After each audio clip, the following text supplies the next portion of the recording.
So here we are in Austria in the 2015 season. The host of this Grand Prix, the Red Bull Ring, made its way back onto the calendar in 2014, in a race that was really lacking in excitement. In a past life though, this track has a lot of history and great stories to tell you. Okay, so Charlie Whiting's not going to give a damn, is he? Alright Charlie mate, I mean, surely be in your best interest to get people to line up on the grid spots properly. Padoa, why are you getting stuck behind that BAR? So both hours have now passed Padoa. David Coulthard's still winning the race. He's still ahead of Hakkinen, which I found weird to be honest. I don't know why. But yeah, David Coulthard won. I mean, why? He's only 7/10 ahead of Hakkinen, but why? I mean, especially as I've seen that advert going around on YouTube actually of David Coulthard confirming that he's had team orders from Hakkinen. Michael Schumacher is out with a driver error. Oh, okay. What's that? David Coulthard out of a driver error. Oh, wow. Now this, oh, okay. Right, we're not going to outpace Ralf Schumacher. Damon Hill's retired. A driver error. Damon Hill. Actually, Ralf Schumacher's won. We're looking like we could get Minardi's second ever podium. There's Takaki, and he's going to get 4th. Very commendable for Takaki there. And that just leaves Neil McEwen in 5th and Jacques Villeneuve in 6th. Okay, so Neil McEwen has equalled his best ever finish in Formula 1. So there's no doubt that this is a wonderful venue for Formula 1. And so can the magic from the previous races around this track be replicated here in 2015?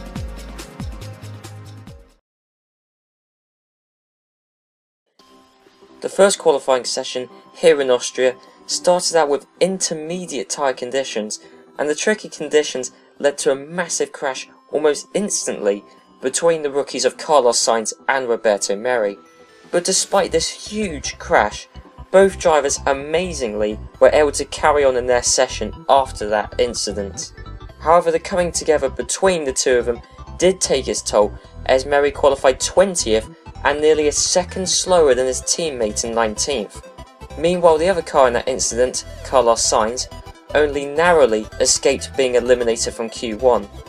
Instead, the other cars eliminated were Button in 18th, Nasser in 17th, and Alonso in 16th.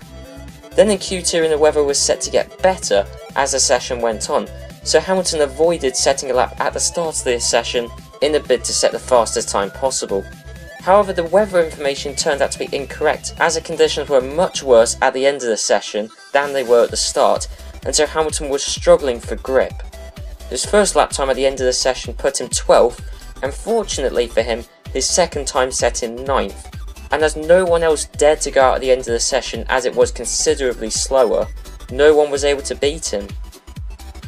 Verstappen, Massa and Kvyat were the other drivers not to go out at the start of the session, and unlike Hamilton didn't bother going out to the end of the session, which did cost them dear as Verstappen lines up 15th, Massa 14th and Kvyat 13th, which is way lower than we'd expect them. The other two cars eliminated did set lap times, and they were Nico Hülkenberg in 12th and Marcus Ericsson in 11th. Q3 started out as wet tyre conditions, and despite the weather suggesting that the track should improve as the session goes on, Hamilton didn't believe it after the near miss he had in Q2.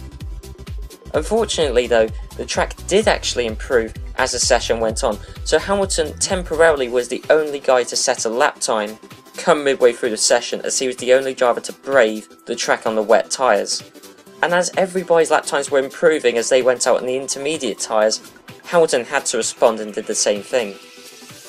Hamilton's late switch to intermediate tyres did pay off as he improved from 5th to 1st, and actually set a lap time just less than 7/10 quicker than his nearest rival, which was Kimi Raikkonen. With Valtteri Bottas 3rd and Daniel Ricciardo 4th, with Perez lining up brilliantly for the Force India in 5th, and Maldonado also doing very well in the Lotus to be 6th.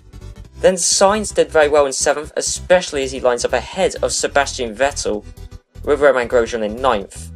Then the disappointment for this session was Nico Rosberg, as weirdly he decided not to set a lap time in Q3. It's completely unknown as to why he didn't set a lap time in Q3, but regardless it puts him on the back foot massively for tomorrow's race, especially as Hamilton is way out in front and is on pole position.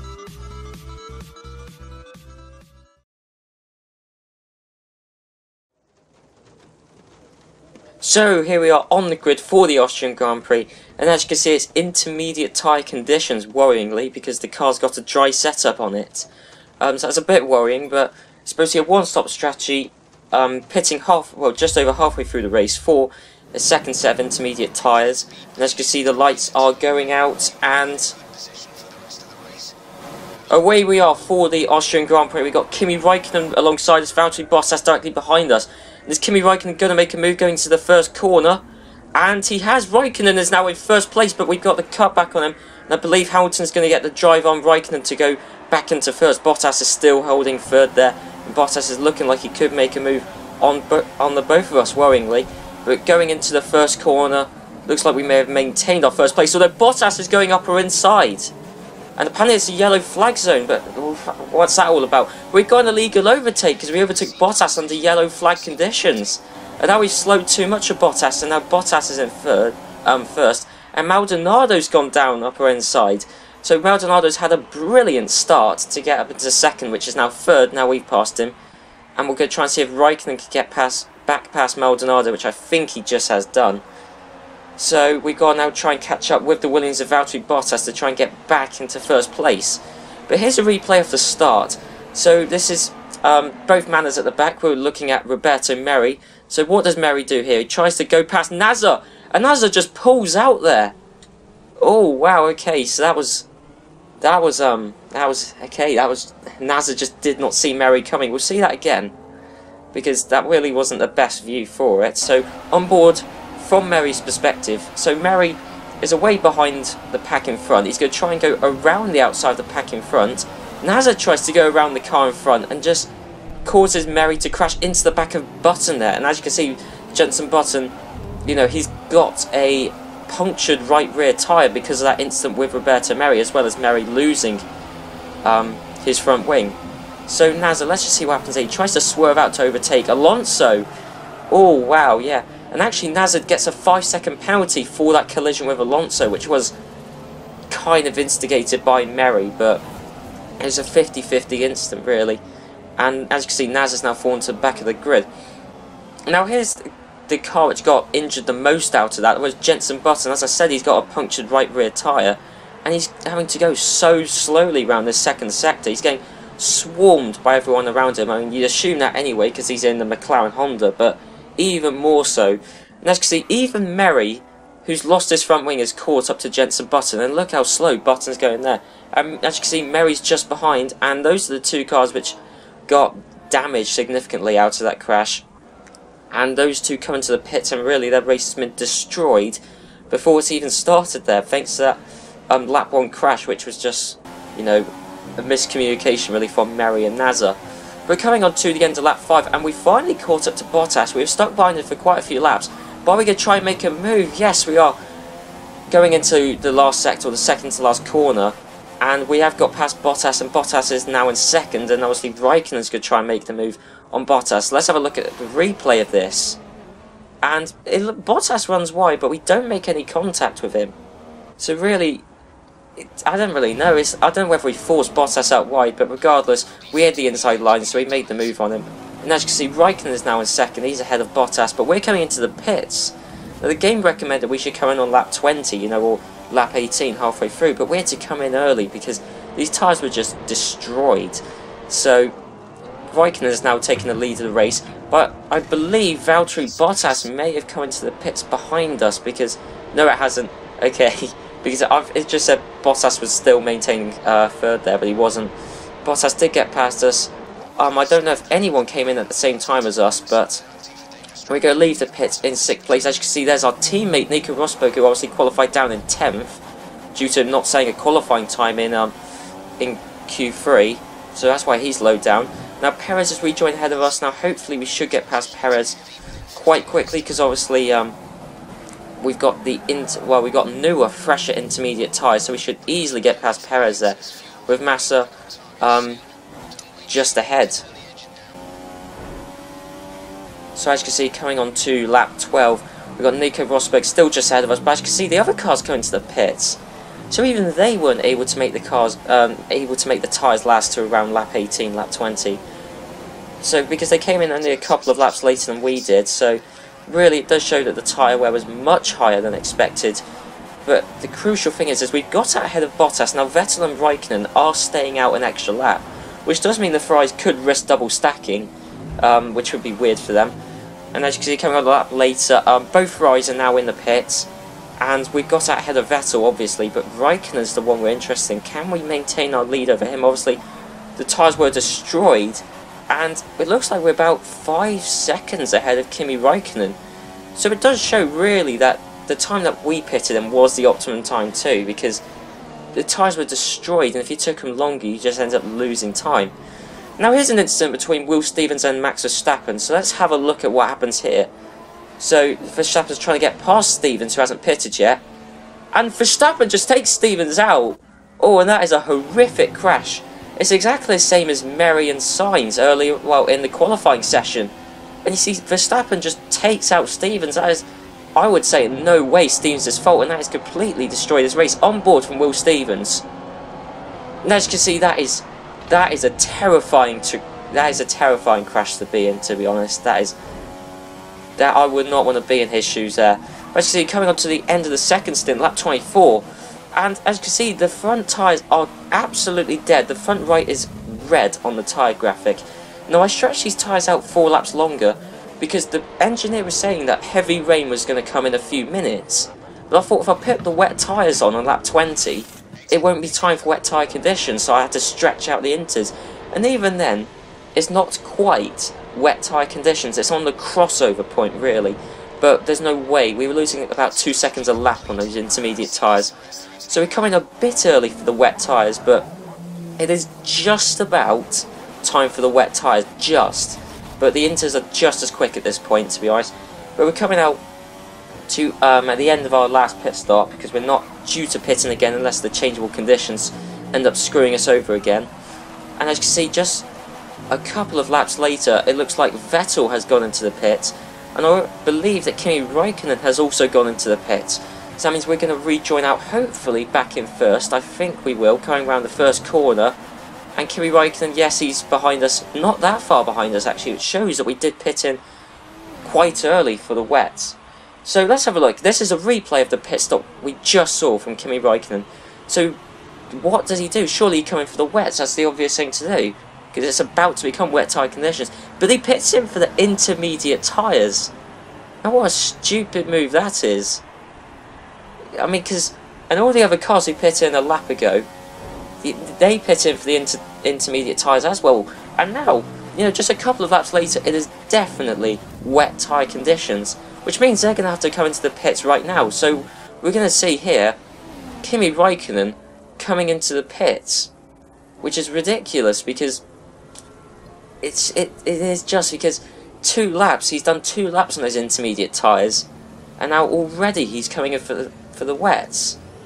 And I don't know why he didn't just pit for the wets, you know, a lap ago. And it's the same story for Valtteri Bottas, who's the only other car who's really close to us on track. Those were our only 2 rivals, really, this race, were Raikkonen and Bottas.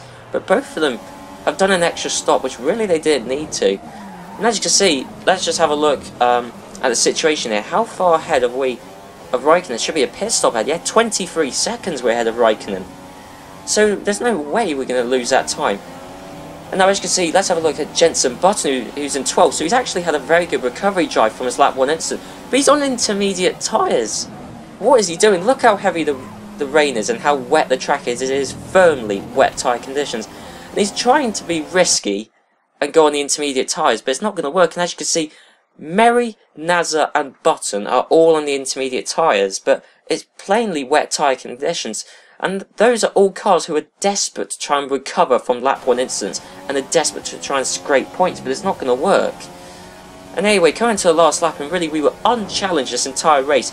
We'll try and see what the gap is to Kimi Raikkonen if it tells us, but he did actually catch up, because we have got a dry setup on the car. As you can see, he caught up about 7 seconds there since he left the pits last time. But we're going to come through to win the Austrian Grand Prix. And as you can see, that wasn't really the most deserved win, to be honest. The only reason we won is because we had the sense to come in and fit the wet tyres on, when the other two didn't. Because as you can see, in that last stint, they caught up about 7 seconds to us.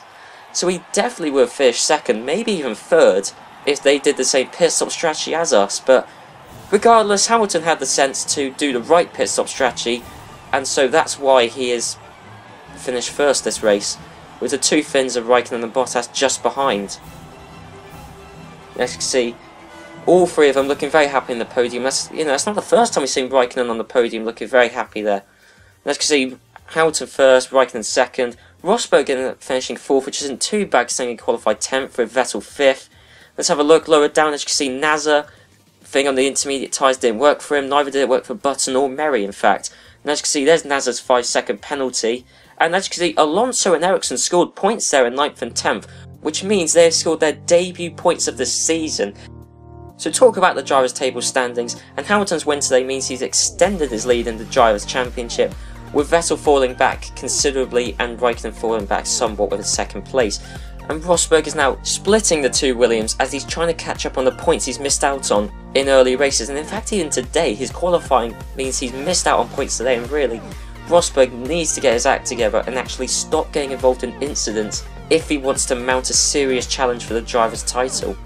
Then on to the second half of the Drivers' Table, and as you can see, Alonso and Ericsson have finally joined the Drivers' Table standings with their 9th and 10th place finishes today, and that means that the only driver not to have scored points so far this season is Roberto Merry. On to Constructors' standings, and Mercedes have once again clawed back the deficit to Ferrari, as Hamilton finished ahead of Raikkonen and Rosberg finished ahead of Vettel, which means that Mercedes very soon will lead the Constructors' standings, with Williams still firmly in 3rd, Red Bull still firmly in 4th, and Sauber and McLaren, thanks to their points today, are catching up to Manor but are still actually behind worryingly for both teams. Finally, onto my custom-made Nations table, and with Raikkonen and Bottas finishing 2nd and 3rd, it means their point standings in the Nations table is blistering, and I don't see any nation being able to challenge him right now. Germany is still holding 2nd, with Britain actually catching up to Germany thanks to Rosberg, Vettel's and Hulkenberg's poor results here. Britain have caught up and actually have overtaken Russia with Daniel Kvyat there. And as you can see, all the nations have scored points, as Sweden have finally scored their maiden points, which means every nation has scored at least 1 point, as Ericsson has broken Sweden's long run of not scoring any. Anyway guys, I hope you enjoyed this episode. Be sure to leave a like, a comment telling me what you thought of the race and whether you thought it was an undeserved win, because to be honest, I suppose it kind of was an undeserved win. I mean, if everyone else had the sense to come into the pits when I did, then we wouldn't be in that situation of Hamilton winning. But I'll see you next time for my home Grand Prix, the Silverstone or British Grand Prix, one of which I'm very looking forward to, and it's definitely going to be a special occasion in this series. So I'll see you for that. So I'll see you then.